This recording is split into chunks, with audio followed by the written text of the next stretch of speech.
I call the honourable member Mike Sabin. I move that the question be now put. No. I'm going to call a spokesman for the area. And, of course, it's the honourable member Philip Twyford. Thank you, Mr Chairman. It's only you and my mother who call me that. Philip Stoner Twyford. Philip, as opposed to Phil. I wanted to make some comments about the extension of the income-related rent subsidy to community housing organisations. And we saw the Minister get up a little while ago and, in a great sort of gotcha moment, and challenge Labor to say whether it supported these provisions and so on.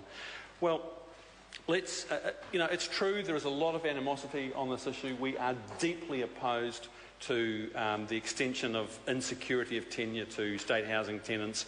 There are other elements of this bill that we are utterly opposed to, but it's no secret and should be no mystery, Minister, that Labor wants to see a greater role for community housing organisations, and I want to pay tribute to the Honourable Marion Street and the progress that she made as Housing Minister in opening up that policy.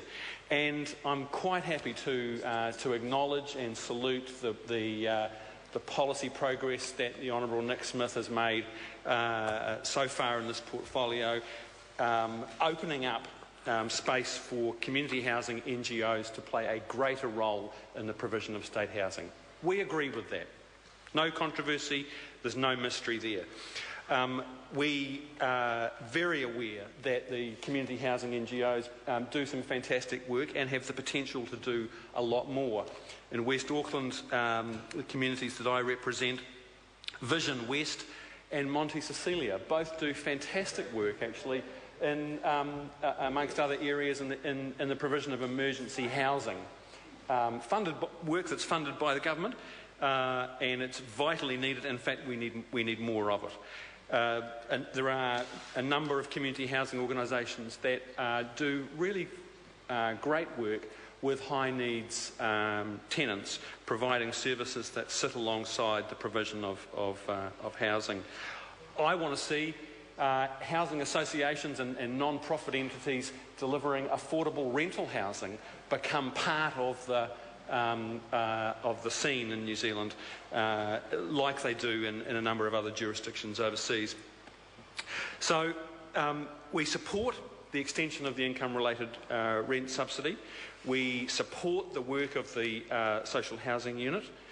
But the question that we have in this debate is whether, in fact, the rhetoric about growing the community housing sector is based on a genuine and deep commitment to the empowerment of that community sector.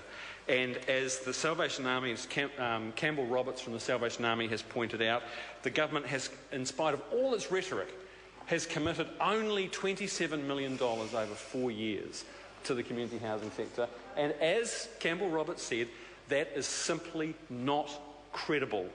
So that does rather undermine the Minister's case that this is his great flagship proposal. The suspicion that we have on the side of the House is that in devolving both housing stock and the subsidy, that National is simply seeking to carve back the role, the capability of Housing New Zealand to be a strong, government-delivered provider of income-related social rental housing. That National has never believed in Housing New Zealand, that it sees Housing New Zealand as some kind of millstone around its neck.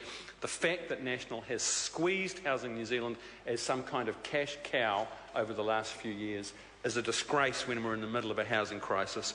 All of those things make us in the Labor benches deeply suspicious about whether the government is genuinely wanting to empower the community housing sector. There are provisions in this bill that I think underline that concern, and clauses 175 to 177 in the bill contain what have to be considered, I think, fairly draconian powers of intervention. Now, that changes have been made as a result of the Select Committee deliberations. If a housing NGO is in receipt of the income-related rent subsidy, there's a certain level of accountability provisions.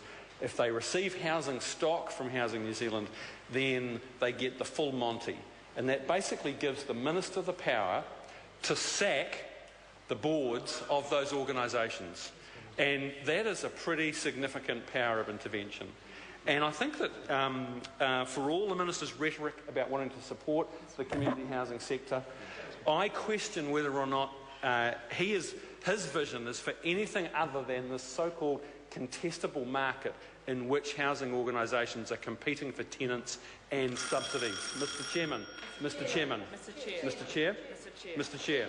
I'm going to call the Honourable Member Moana Maki. Thank you very much, Mr Chair. No need to sound so disappointed.